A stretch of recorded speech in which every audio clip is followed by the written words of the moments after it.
Vamos a comenzar la primera sesión con la ponencia del doctor Agustín Jiménez González. ¿Se oye? El señor don Agustín Jiménez González es doctor en Biblia, profesor también catedrático de Biblia en la Universidad, la Facultad de Teología de la Universidad de San Damaso de Madrid. Es sacerdote diocesano de Getafe, allí pues inauguró, podemos decir, o creó una página de internet llamada Forum Marianum, donde hay muchos artículos sobre la Virgen María y explica pues, los dogmas marianos, y también pues, nos habla de la corredención de la Virgen María. Pues, si alguno quiere, es fácil acudir a ella, puede poner Forum Marianum en Google y aparece enseguida, dan al botón. Ya está la famosa página que crearon un grupo de sacerdotes, y don Agustín es uno de los promotores de esa página. Miembro de la Sociedad Mariológica Española, librista de pro, ha venido en la mayoría de las semanas desde que él es miembro, y nos va a deleitar, estoy seguro, con esta ponencia sobre Eva María, el principio y el pecado en la Sagrada Escritura. Tiene la palabra don Agustín Jiménez. Ven, Espíritu Santo, llena los corazones de tus fieles y enciende en ellos el fuego de tu amor. Envía tu Espíritu, Señor, y serán creadas. Y renovará la faz de la tierra. Dios te salve María, llena eres de gracia, el Señor es contigo. Bendita tú eres entre todas las mujeres, y bendito es el fruto de tu vientre, Jesús. Santa María, Madre de Dios, ruega por nosotros pecadores, ahora y en la hora de nuestra muerte. Amén. Santa María, sede de la sabiduría. Cuando se habla de la Escritura, conviene invocar a aquel que la ha inspirado. Excelentísimo señor arzobispo de Santiago de Compostela, estimados miembros de las participantes de la Semana Mariológica, tal como indica el título de la conferencia que me ha propuesto la Sociedad, abordaré una de las cuestiones más decisivas de la historia salvífica, el principio y el pecado, a la luz del binomio Eva-María, que tiene una trascendencia decisiva. Seguiré el método exegético propuesto por la Iglesia para descubrir la intención de Dios al inspirar el texto sagrado que recoge la Dei Verbum en el capítulo 12, párrafo 3, a saber, interpretar cada pasaje a la luz del contenido y unidad de toda la Escritura, teniendo en cuenta la tradición y la analogía de la fe. Es lo que hoy modernamente se conoce como exégesis canónica, la cual es muy exigente porque implica ver cada tema a la luz de los 73 libros bíblicos. Eso hace que los estudios sean extensos y que tenga que aquí sintetizar mucho lo que luego será publicado en la revista más extensamente. La palabra clave de la interpretación que voy a hacer es la palabra mujer.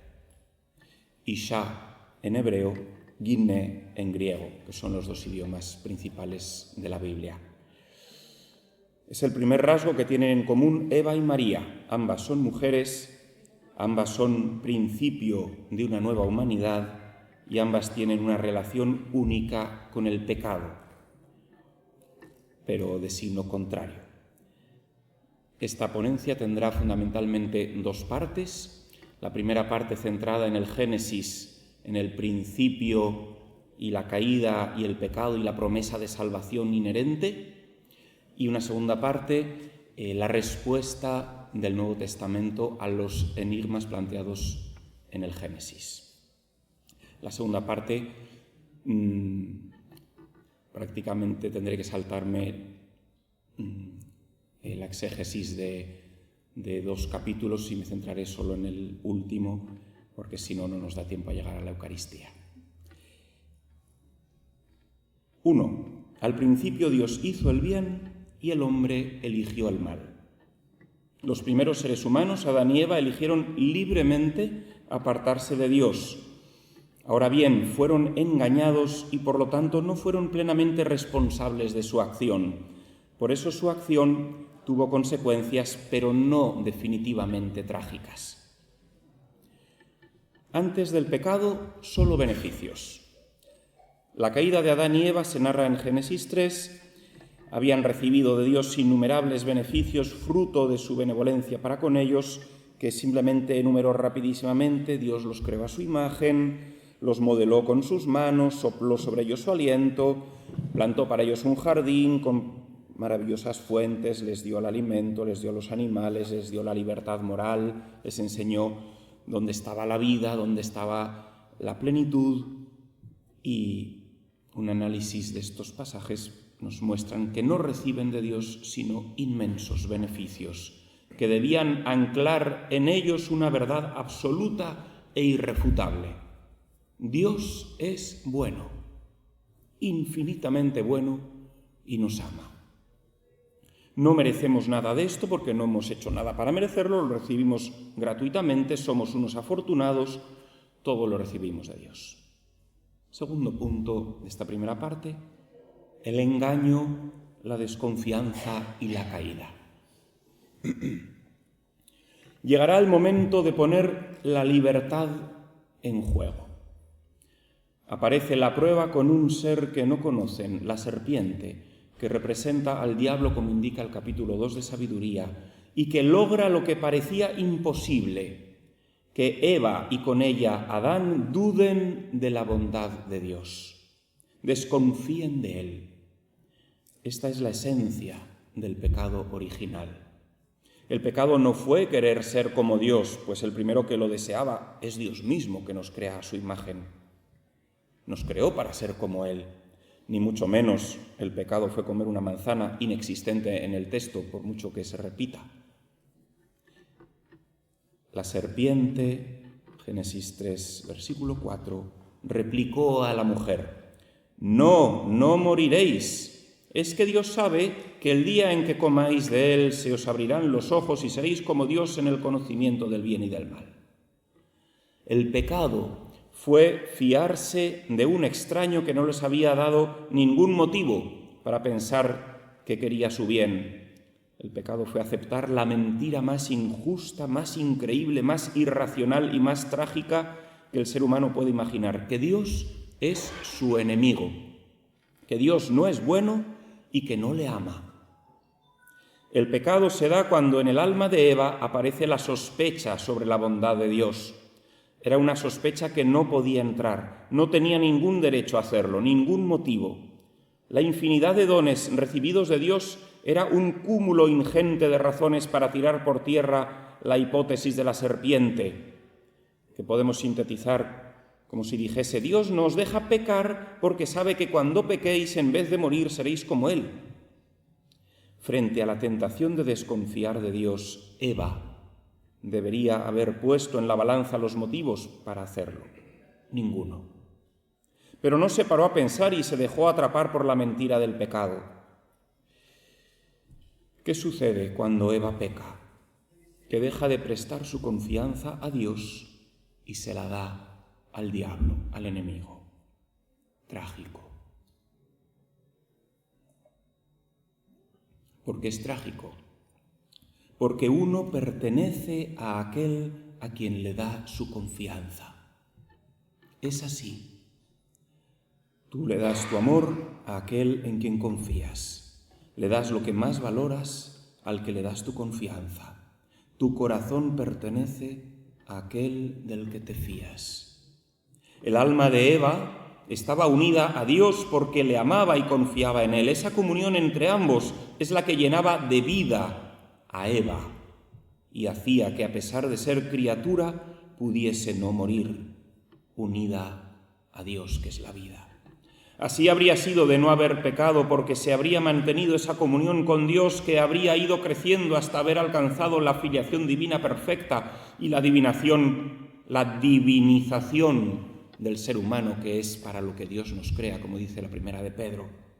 La confianza que tenía en Dios era como un cordón umbilical que unía su corazón, el de Eva y el de Adán, al de Dios. al dejar de confiar en Él, rompió ese cordón y por tanto dejó de estar conectada a la fuente de la vida, que es Dios. Y no solo eso, sino que por el acto de fe en la serpiente, le entregó su confianza y quedó bajo su poder. Eva y con ella Adán, que pecó igualmente, ya no pertenecían a Dios, se entregaron a otro dueño que los conquistó con engaño. Siguiente punto, la triple cautividad. Eva se hizo a sí misma triplemente cautiva, del pecado por haberlo elegido libremente, cautiva de la muerte por haber roto la comunión confianza con Dios, cautiva del diablo por haberle entregado su confianza. Además, incitó a Adán al mismo pecado, el cual con la misma responsabilidad lo cometió. De ningún modo podemos exculparle a Adán, pues está presente en la escena del engaño, aunque las traducciones al castellano no lo hagan muy perceptible, pero está presente en ese diálogo entre Eva y la serpiente. Y asombrosamente, Adán no sale en ayuda de Eva refutando las mentiras del diablo, sino que calla y consiente. Ambos traicionaron la misión recibida de Dios de ser ayuda mutua, Génesis 2:18. Eva debía ayudar a Adán en su misión de hacerse santo como Dios, y sin embargo le mostró el camino del pecado. Adán debía haber impedido que la serpiente sedujese a Eva, y no solo la dejó en sus redes, sino que además fue tras el pecado sin rechistar. No puso ni la más mínima objeción. Ambos, por tanto, igualmente responsables y ambos triplemente cautivos del pecado, de la muerte y del diablo. Esta cautividad, como no podía ser de otro modo, afectó del mismo modo a toda su descendencia, aunque seguían en el mundo creado por Dios y eran físicamente libres, espiritualmente eran cautivos. Y el que engendra en cautividad tiene hijos cautivos, le guste o no, aun no teniendo sus vástagos ninguna culpa de ello. No se trata de si es justo o no, que no lo es, como tantas otras cosas. No es justo que me roben, ni que me maten, ni que me engañen. Se trata de la ley de la causalidad. Si entras en una cárcel y el carcelero te encierra, aunque sea por medio de un engaño, eres su prisionero. Y si tienes hijos en su cárcel, estos también están presos. El carcelero no les dejará libres por más que le diga el padre que sus hijos no tienen culpa. Cuanto más si el carcelero odia rabiosamente a cada uno de sus prisioneros, como es el caso del diablo hacia la humanidad. Así que si la caída original hizo prisionera a toda la humanidad, descendiente de nuestros primeros padres, sí los hizo. Esclavos del pecado, un pecado que es ofensa a Dios por haberle maldecido. Pecar es sinónimo de decir Dios es malo y la serpiente es buena, que me muestra el camino de la plenitud. Por haber apartado de él la confianza, esta es la herejía más grave que se puede decir, que Dios es nuestro enemigo y la mentira más grande contraria al ser de Dios. Cautiva a la humanidad de la muerte, por eso todos mueren, les guste o no. Como dice Sabiduría 1:13 y 2:23, Dios no ha hecho la muerte. Dios creó al hombre incorruptible y lo hizo a imagen de su propio ser, mas por envidia del diablo entró la muerte en el mundo, aunque la experimentan los de su bando. Y finalmente la humanidad, no solo Adán y Eva, prisionera del diablo, que por su envidia hizo pecar al hombre condenándose a sí mismo, pero no se quedó sin botín. Satanás no fue a la condenación eterna con las manos vacías. Logró arruinar aparentemente el plan salvífico de Dios, arrastrando a la perdición a las criaturas predilectas. Además, por su engaño, las hizo suyas. Dios no podía en justicia reclamarlas, porque libremente habían elegido a otro Señor. Pero si Dios es más poderoso que el diablo, un simple ángel caído, ¿por qué no simplemente Dios le destruye y le quita su presa y rescata al hombre venciendo al diablo? En primer lugar, porque Dios también ama al diablo que es criatura suya. De nuevo el libro de la sabiduría dice, Dios no se complace destruyendo a los que viven. Destruirlo sería ir en contra de su propio ser. Y más adelante dice también sabiduría, amas a todos los seres y no aborreces nada de lo que hiciste, pues si odiaras algo no lo habrías creado. Pero además, en segundo lugar, no sería justo que Dios actuase así. Si el hombre se ha hecho libremente cautivo, aunque sea con engaño, debe ser congruentemente rescatado. La victoria de Satanás consistió en que la criatura le dio la confianza que debía dar a Dios. Para ser vencido eficazmente y con justicia, deben cumplirse las mismas condiciones que en la victoria del diablo. De lo contrario, siempre Satán podría acusar a Dios de haber fracasado, de haber vencido por la fuerza y no por la verdad. Si el hombre sigue, o siguiese una vez rescatado, sin confiar de corazón en Dios, no hay rescate que valga, no hay rescate eficaz. La cautividad permanecería, y esa es la baza del demonio, pues pensaba que esa situación era irreversible. Pues ¿cómo podrían repetirse las mismas circunstancias y salir victoriosa la criatura? Salto otras consecuencias del pecado y paso al siguiente punto, reacción de Dios ante el pecado, promesa de redención. La primera palabra que Dios pronuncia tras conocer el pecado del hombre es salvífica. El Señor Dios dijo a la serpiente, pongo hostilidad entre ti y la mujer, entre tu descendencia y su descendencia. Esta te aplastará la cabeza cuando tú la hieras en el talón. En primer lugar, Dios constata que Satanás y sus ángeles, la serpiente y su descendencia, se han convertido en el enemigo permanente de la raza humana. Ha sido su decisión eterna, la del diablo. Y esta guerra será el contexto en el que se desarrollará la historia de la salvación desde el inicio, Génesis 3, hasta su consumación, hasta que sea echado definitivamente al lago de fuego y azufre, Apocalipsis 20:10. El ser humano, le guste o no, lo sepa o no, está en guerra. Tiene un enemigo que se la ha declarado. Ahora bien, en segundo lugar, en estas palabras que hemos leído del protoevangelio de Génesis 3:15, Dios anuncia que la victoria final será para la humanidad. La serpiente será derrotada totalmente, su cabeza será aplastada. Pues no hay otro modo de acabar con una serpiente. Sí, esta herirá a la humanidad, pero será en el talón. La victoria final corresponde a la mujer y a su descendencia. Siguiente punto, la futura mujer. La promesa de salvación de Génesis 3:15 da respuestas, pero también suscita interrogantes. Pongo hostilidad entre ti y la mujer, entre tu descendencia y su descendencia. Esta te aplastará la cabeza cuando tú la hieras en el talón. El catecismo subraya en el número 410 el sentido más obvio de este anuncio.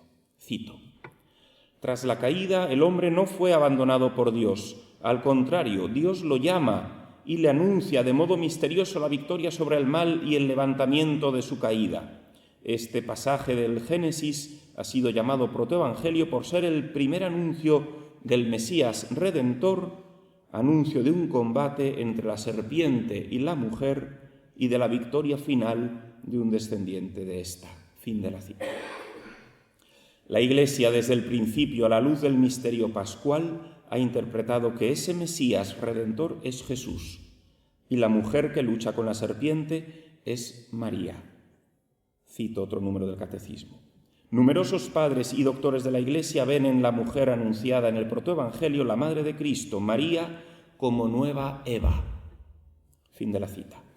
Pío XI, en la encíclica Ubi Primum de 1849, confirma que María, cito, es aquella que aplastó con la potencia de su pie la cabeza de la antigua serpiente.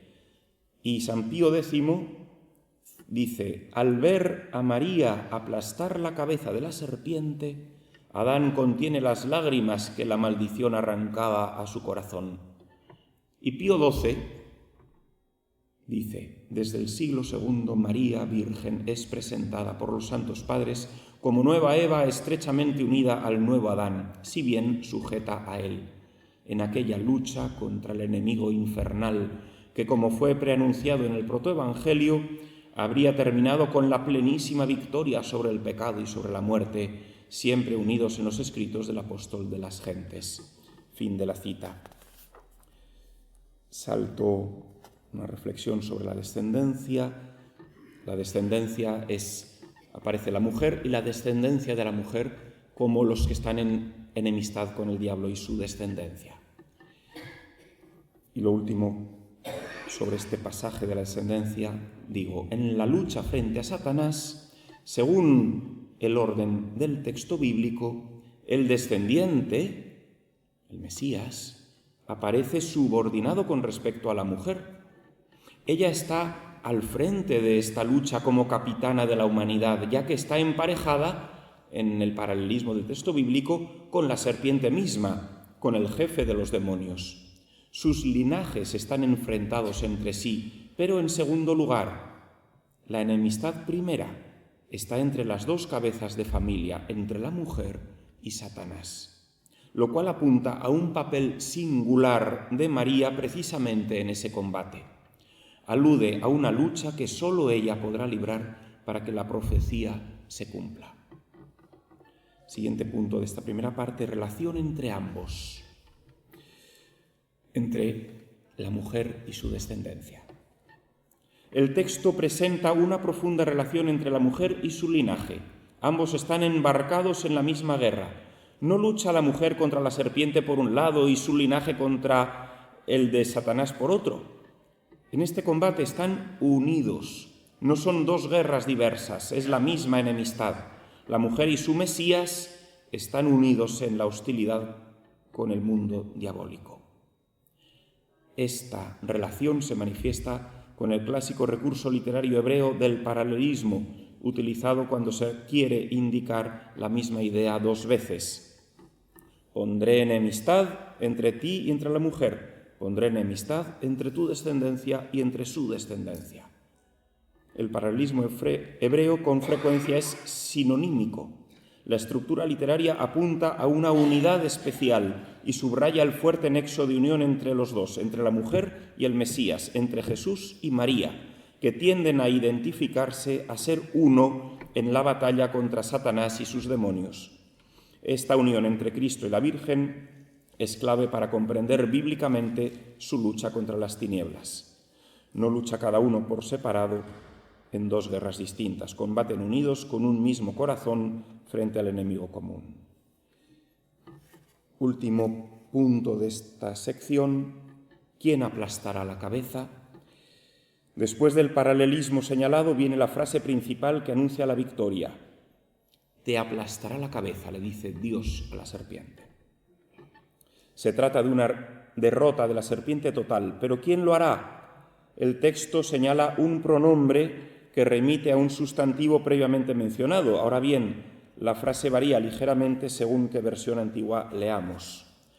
Ahorro el desarrollo filológico, simplemente resumo que, según el texto hebreo, el sujeto que pisa la cabeza es el linaje de la mujer, digamos la humanidad en general, los descendientes de Eva. Según el texto griego, la Septuaginta, es un pronombre masculino que no remite a ningún precedente porque la mujer es femenino y el linaje es neutro, con lo cual está remitiendo a un varón que se identifica con el Mesías futuro que le aplastará la cabeza. Y la Vulgata latina alude a la mujer, reflejando la lectura eclesial que se hacía desde el principio, viendo en esa mujer a María, y por eso pone como sujeto ella, te aplastará la cabeza. La visión global del pasaje a la luz de las tres versiones. Recordemos que la Iglesia Católica ha dicho cuáles son los 73 libros bíblicos inspirados, pero no ha dicho qué versión es la inspirada, porque no hay una versión inspirada, sino que la Iglesia mira atentamente a todas las versiones antiguas principales sin quedarse con ninguna, porque todas iluminan el misterio de la palabra de Dios. Y en este pasaje se ve de un modo especial, porque no nos quedamos con una, sino con las tres versiones. Ambos, mujer y su semilla, y su linaje y su descendencia, unidos serán los que derroten al enemigo. El diablo venció separando a Adán y Eva entre sí y respecto de su Creador.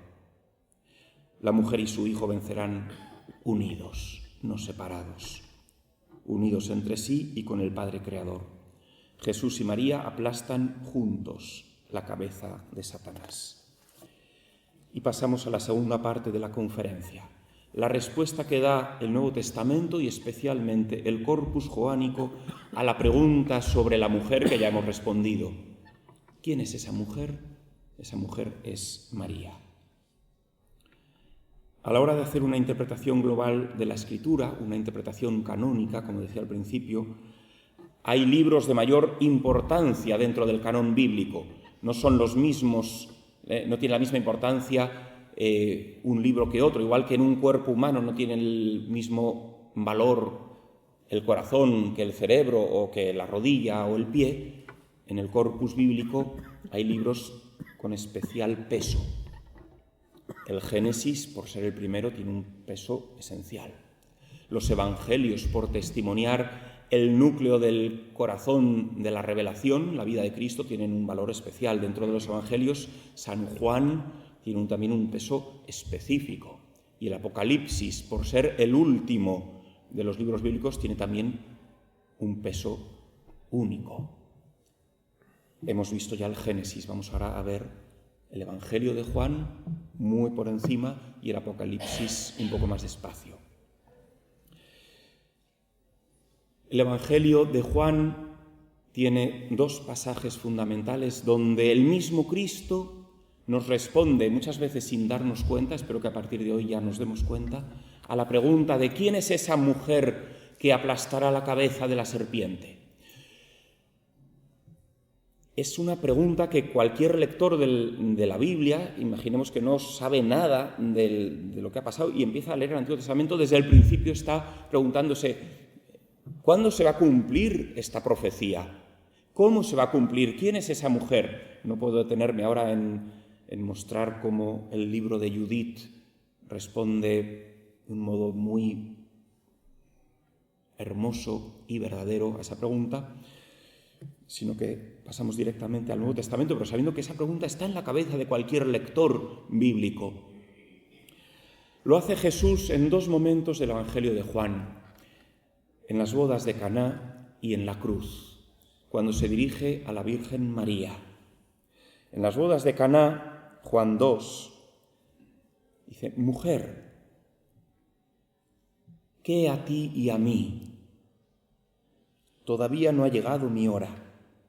Y su madre dice a los sirvientes, haced lo que él os diga. No desarrollo aquí todas las bodas de Caná, estará publicado en la revista de la asociación cuando salga el artículo, pero simplemente quiero ahora subrayar que Jesús llama a María mujer para decirle, tú eres la mujer. Jesús normalmente la llamaría madre, mamá o María, pero esto es un título, a veces cuando lo oímos pensamos que es una cosa despectiva, que la quiere como apartar de sí y nada más lejos de la realidad. Jesús le está diciendo, eres la mujer esperada, la mujer anunciada en el protoevangelio. No desarrollo tampoco aquí la traducción de qué a ti y a mí, pero simplemente subrayo que normalmente está bastante mal traducida y lo que quiero subrayar ahora solo es un aspecto, es la unión entre Jesús y María. Lo que a ti, a mí. Jesús y María van de la mano. Ambos están unidos en todo, en lo referente a la boda, al agua, a la hora de la redención, en la misión de salvar al mundo.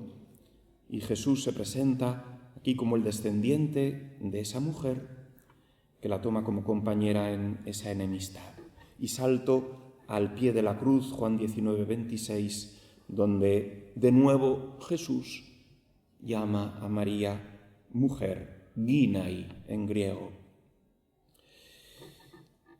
para decirle lo que en Caná está adelantado, podréis leer en el artículo, es el acontecimiento de la salvación. Todavía no ha llegado mi hora, pero empezamos a caminar hacia mi hora, hacia la hora de la glorificación de Cristo, que en el Evangelio de Juan es Su gloria es su pasión, su crucifixión y muerte, donde se da esa victoria contra el enemigo y se da el cumplimiento de la promesa salvífica.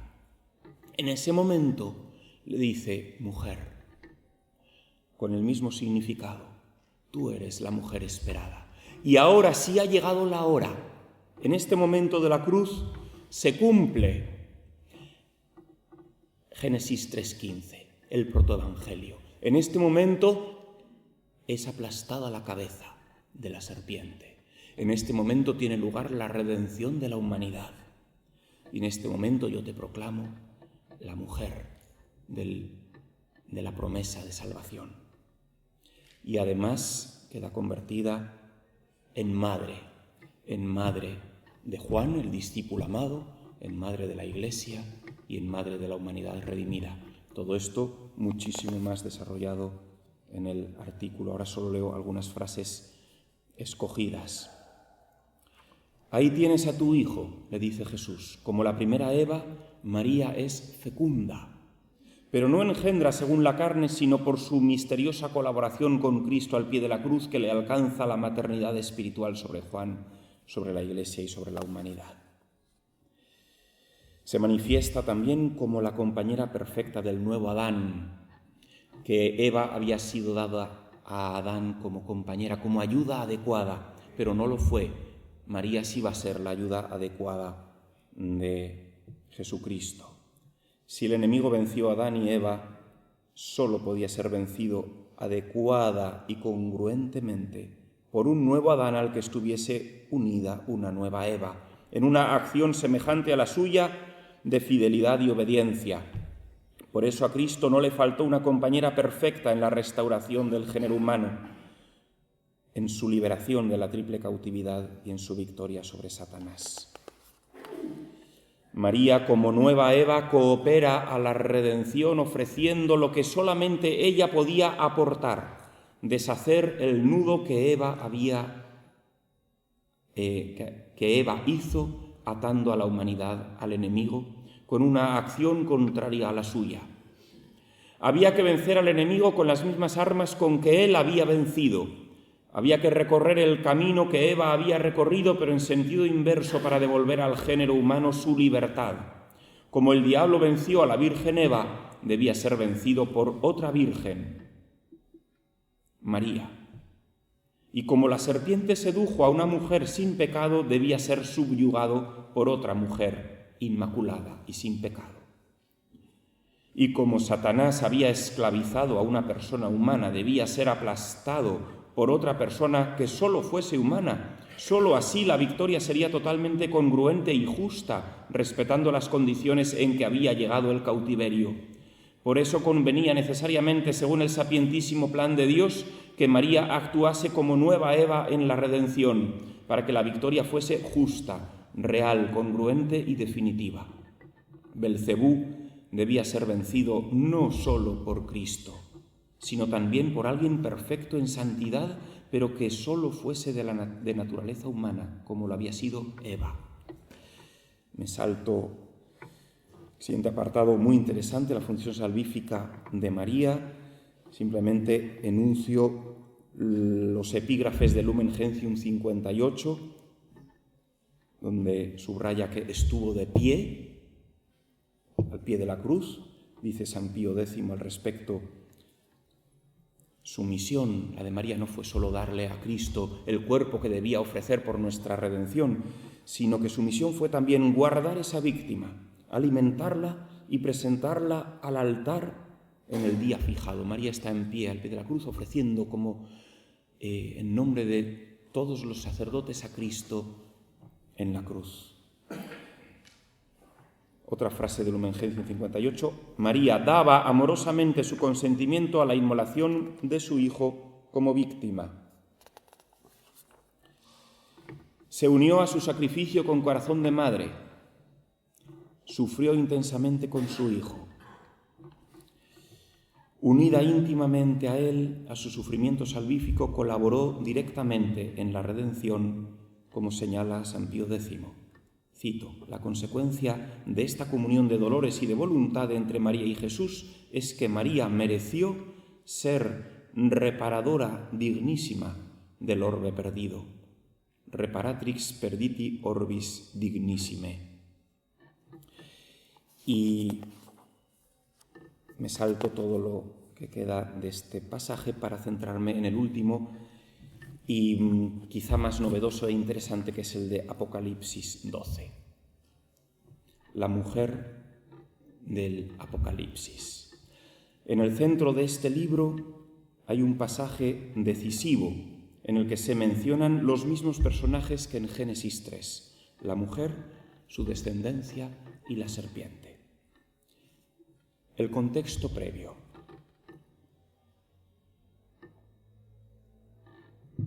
Este contexto es muy importante porque normalmente leemos Apocalipsis 12 desde la aparición de la mujer y nos perdemos lo que hay antes, que es lo que nos indica el contexto donde se da esta circunstancia y es decisivo para comprender el pasaje.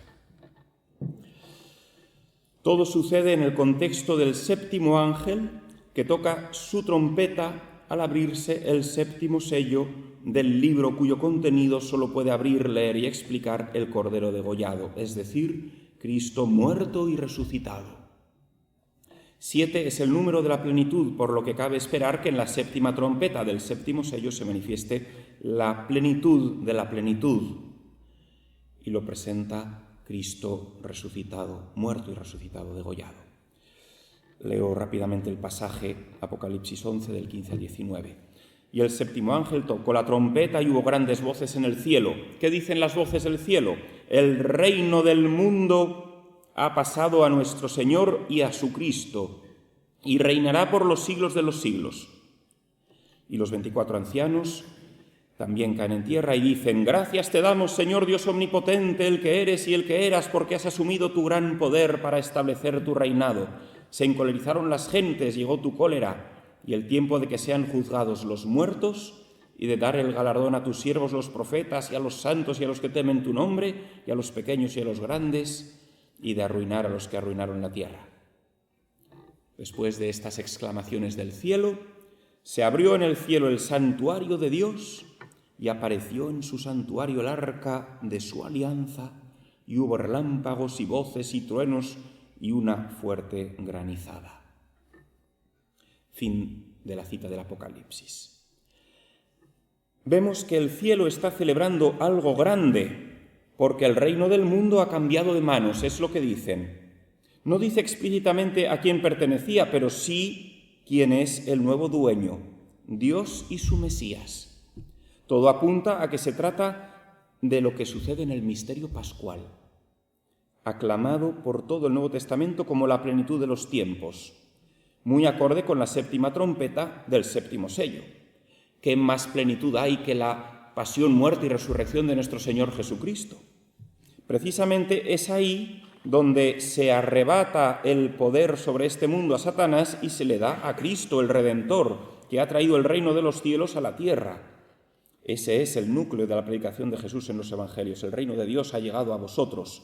Tras su misterio pascual, Cristo reina, por fin, por los siglos de los siglos. Asistimos en esta escena al cielo celebrando la victoria de Cristo que ha adquirido el poder sobre el reino del mundo. Desde la caída de Adán, todos anhelaban en el cielo que se diese esa victoria.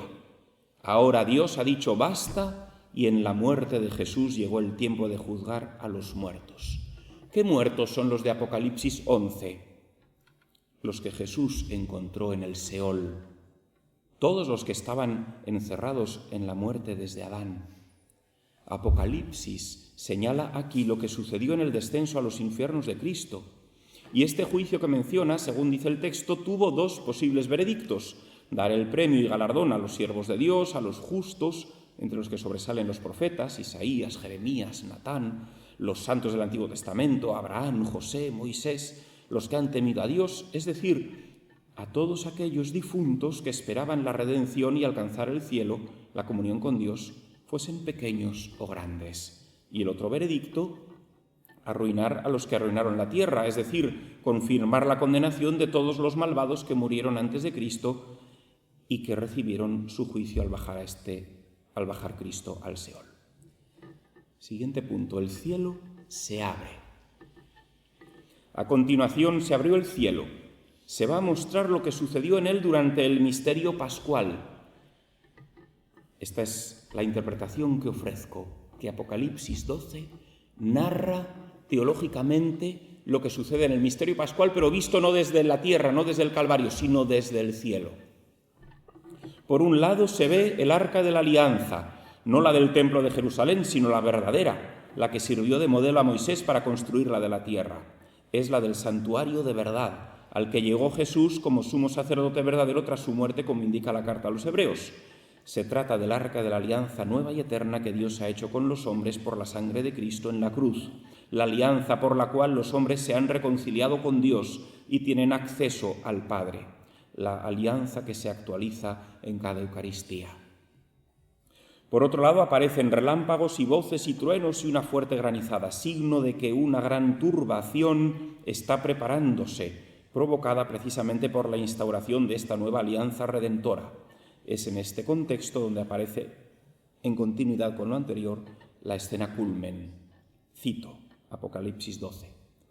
Un gran signo apareció en el cielo, una mujer, Guiné, vestida del sol, y la luna bajo sus pies, y una corona de 12 estrellas sobre su cabeza, y está encinta y grita con dolores de parto y con el tormento de dar a luz. El gran signo, la mujer. Lo más importante y evidente a la luz de todo el canon bíblico es afirmar que esa mujer de Apocalipsis 12 no es una desconocida, es la mujer de Génesis 3:15 en enemistad con la serpiente. Es a la que Jesús llama mujer en las bodas de Caná. Es a la que Jesús llama mujer desde la cruz. Es esa mujer, todos esos nombres además dentro del mismo corpus joánico.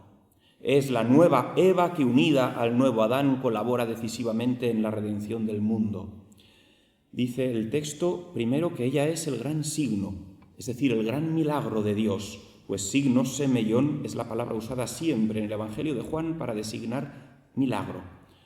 Son acciones sobrenaturales de Dios que no se quedan en sí mismas, sino que remiten a algo mayor. En este caso, la mujer es la gran obra de Dios que remite a su gran acción, la redención, la victoria sobre el enemigo. Sí, es la mujer al pie de la cruz. Es María en el momento histórico en que se está dando la redención, pero se nos muestra no tal como la veían desde la tierra, sino tal cual era la realidad, vista desde el cielo con los ojos de Dios. Por eso está vestida de sol, es decir, de la gloria de Dios inmarcesible, purísima y luminosa. Podríamos preguntarnos cómo es posible que en la cruz María esté así si lo que vemos es una mujer llena de dolor. Sencillo. En Juan, como decíamos, la gloria de Jesús es su crucifixión. Su glorificación es su muerte en la cruz. En la cruz Jesús está lleno de gloria, según afirma él mismo. Y esa es la realidad que los ojos humanos no ven cuando miran al Calvario. Estos veían a un hombre sufriente e impotente, pero el Padre veía a su Hijo glorioso llevando a cabo el mayor acto de amor imaginable. Pues bien, es perfectamente coherente en el corpus joánico que María al pie de la cruz esté igualmente gloriosa a los ojos de Dios como lo está Cristo, en unión con el nuevo Adán. Si Adán está revestido de gloria, ¿por qué no lo va a estar la nueva Eva? También se afirma con la luna a sus pies. No dice con media luna o con un cuarto de luna como aparece normalmente en los cuadros de la Virgen, sino con una luna llena, porque si no diría con una porción de luna. ¿Y por qué está la luna llena? Porque aquí, en mi opinión, se está dando un dato calendarial. ¿Cómo estaba la luna cuando murió Jesús? 14 de Nisán, 15 de Nisán, luna llena. Se nos está indicando, es otro dato más que nos confirma que estamos atendiendo al acontecimiento de la redención en el Calvario, al 14 de Nisán del año en el que murió Jesús. Es un modo más de decirnos que la escena teológica tuvo lugar en la Pascua. Y que esté a los pies de la mujer quiere decir que todo el tiempo salvífico, celebrado en las grandes fiestas judías regidas por la luna, está en función de esta mujer y de su acción salvífica para con la humanidad. Me salto la corona de 12 estrellas y paso a embarazada, grita por los dolores del parto. Son los sufrimientos de María, la mujer al pie de la cruz. No es incompatible ser glorificado y sufrir terriblemente. Así sucedió en Jesús y así sucedió en María. Vestida de sol, gime por el dolor. ¿De qué parto? El parto de dar a luz al Redentor. Con sus sufrimientos, con la ofrenda de sí misma y de su Hijo en el Calvario, con su amor al Padre y a la humanidad que está siendo redimida, María está colaborando en que le nazca al mundo el deseado Redentor que acabe para siempre con la tiranía del diablo. Ahora bien, no solo está dando a luz al Redentor, también está engendrando a la humanidad redimida con amor de madre. Está generando a la vida de la gracia a todos aquellos por los que ofrece a su Hijo en la cruz. Es decir, a todos los hombres.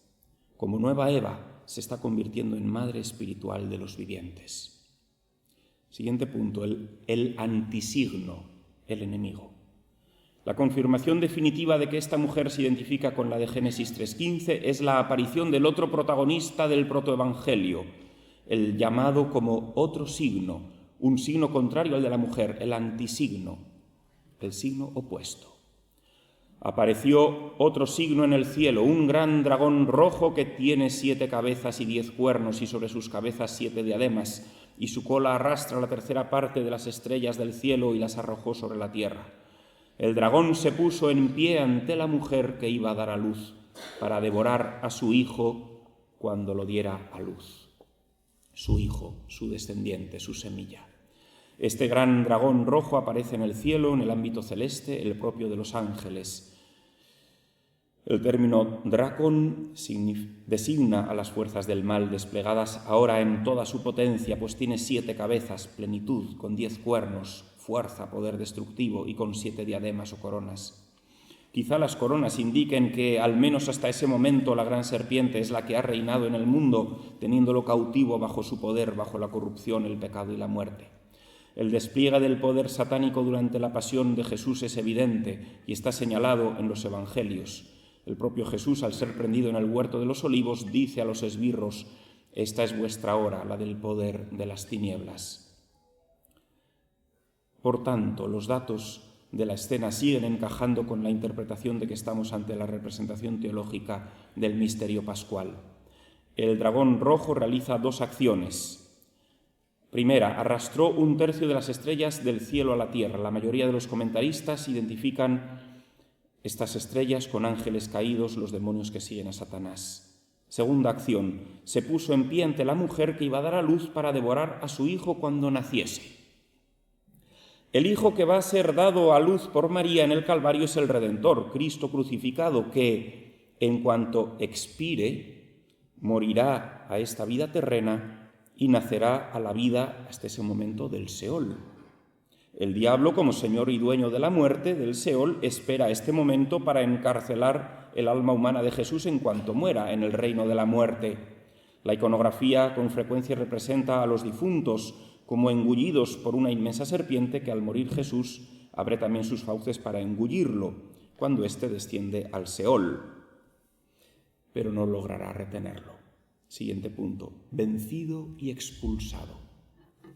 Jesús bajó al Seol, pero no cayó bajo su dominio, sino que lo despojó, pues como proclamó Pedro en Pentecostés, cito: «Dios lo resucitó, librándolo de los dolores de la muerte, por cuanto no era posible que ésta lo retuviera bajo su dominio».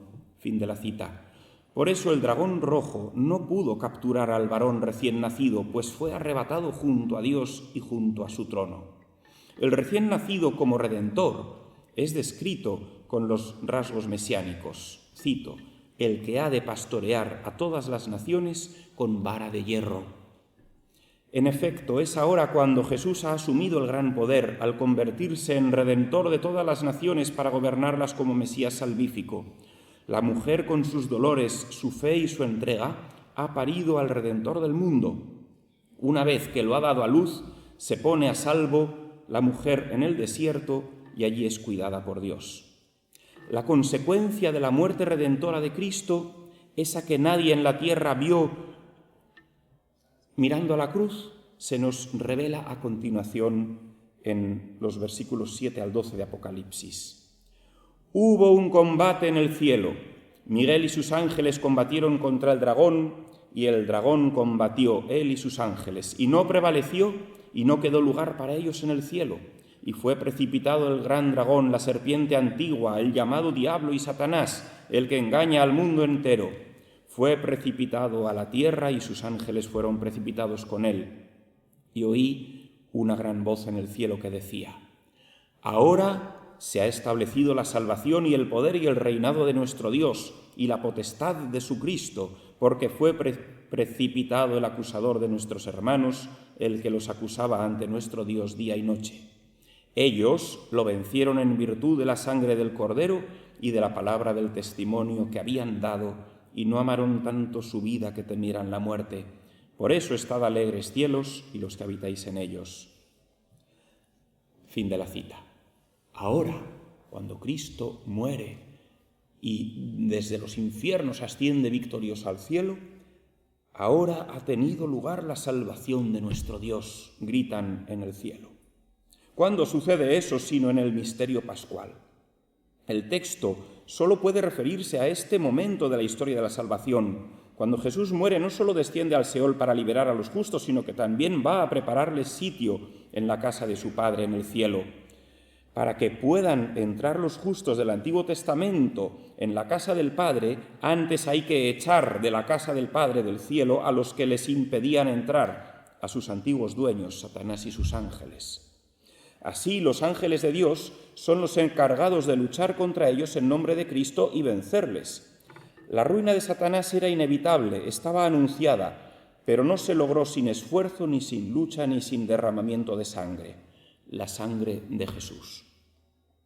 La consecuencia de la victoria es que todos los demonios dejan de tener espacio en el cielo. En tiempos del libro de Job, cuando no había tenido lugar la redención, Satán estaba todavía en el ámbito celeste insidiando contra los hombres, acusándolos de no ser buenos ni justos. Pero ahora la situación ha cambiado. Fue precipitado a la tierra y sus ángeles fueron precipitados con él. El gran dragón, la serpiente antigua, el llamado Diablo y Satanás, es decir, el que arruinó al principio al género humano, aquel cuya derrota se vaticinó en Génesis 3:15 y cuyo cumplimiento estamos contemplando en este pasaje. Apocalipsis 12 es el cumplimiento del protoevangelio. El texto también es explícito al subrayar en qué consistía la actividad del dragón rojo contra la humanidad: engañar al mundo entero, que me lo salto, y acusar a nuestros hermanos día y noche ante Dios. Por este motivo no podían entrar en el cielo los difuntos. Aunque Dios quisiera perdonarlos y acogerlos en su casa, Satanás se lo impedía. En primer lugar, porque el dragón rojo recordaba continuamente sus pecados, entre los que estaba en todos el pecado original. En injusticia, estos pecados impedían entrar al cielo. Y en segundo lugar, la serpiente antigua les acusaba, recordándoles que eran sus cautivos, como si le dijese a Dios: no pueden entrar, no son tuyos, son míos. Apartaron su confianza de ti y la pusieron en mí. Me eligieron a mí y te rechazaron a ti. Me pertenecen y nunca los soltaré. Y por eso nunca podrán entrar. Hasta que llega este momento. Ahora todo ha cambiado. Con el misterio pascual todo ha cambiado. Satanás ya no tiene derecho a reclamar para sí a la humanidad. Le ha sido arrebatada por el nuevo Adán y la nueva Eva, que han deshecho la triple cautividad que provocaron nuestros primeros padres. El diablo ha sido despojado de su botín y de su lugar en el cielo, donde todos exultan al verse por fin liberados de tan molesta compañía. Siguiente punto, la entrada de los santos en el cielo. Hay que ir acabando, qué desgracia. Pues sí, hay que ir a misa, sí. Bueno, la consecuencia es que entran los santos en el cielo. Ellos lo vencieron en virtud de la sangre del Cordero y de la palabra del testimonio que dieron. Es decir, por su vida santa y porque tienen la sangre del Cordero que pueden presentar como entrada en el cielo. Oye, hemos sido rescatados, ya no tienes poder sobre nosotros. ¿Y qué hace el diablo y Satanás? como no ha podido capturar a Cristo en la muerte, pues va contra la nueva Eva y la persigue. Lo que dice el texto es que por mucho que se empeña lleno de rabia contra ella, contra María no puede nada. No logra que María peque, no logra que María desconfíe. Y por eso, cansado de perseguir a la mujer, a María, inútilmente se dedica a perseguir a sus hijos, al resto de su descendencia. Dice el Apocalipsis, lo cual viene a confirmar la maternidad de María con respecto a toda la humanidad. Hay un último apartado que pregunto, ¿María o la Iglesia? Porque en este pasaje se habla mucho de si es María, la Iglesia, los dos a la vez. Yo, en mi interpretación, como veis, defiendo que habla primeramente de María y solo secundariamente de la Iglesia, porque no olvidemos que María, en efecto, es tipo de la Iglesia, pero es el analogatum princeps. La Iglesia se mira en María y ve en María su plenitud. Y nace de María. María es madre de la Iglesia, además de miembro de la Iglesia. En la conclusión, que podréis leer en el artículo, recojo las preciosas citas de San Ireneo mostrando esta unidad de María y la nueva Eva. Pero bueno, en síntesis, Juan 2, Juan 19 y Apocalipsis 12 manifiestan que la mujer prometida en Génesis 3:15 es María Santísima, la madre de Jesús, la nueva Eva. Y acabo con el último párrafo. La recapitulación de Cristo, esto es comentario a lo de San Ireneo, pero bueno. La recapitulación de Cristo asciende hacia atrás en el tiempo, alcanzando a las genealogías anteriores para renovarlas y sanarlas desde su propio origen. Por eso era necesario que María rescatase con su obediencia la desobediencia de Eva, deshaciendo el nudo original de la incredulidad, de la desconfianza que arruinó el género humano.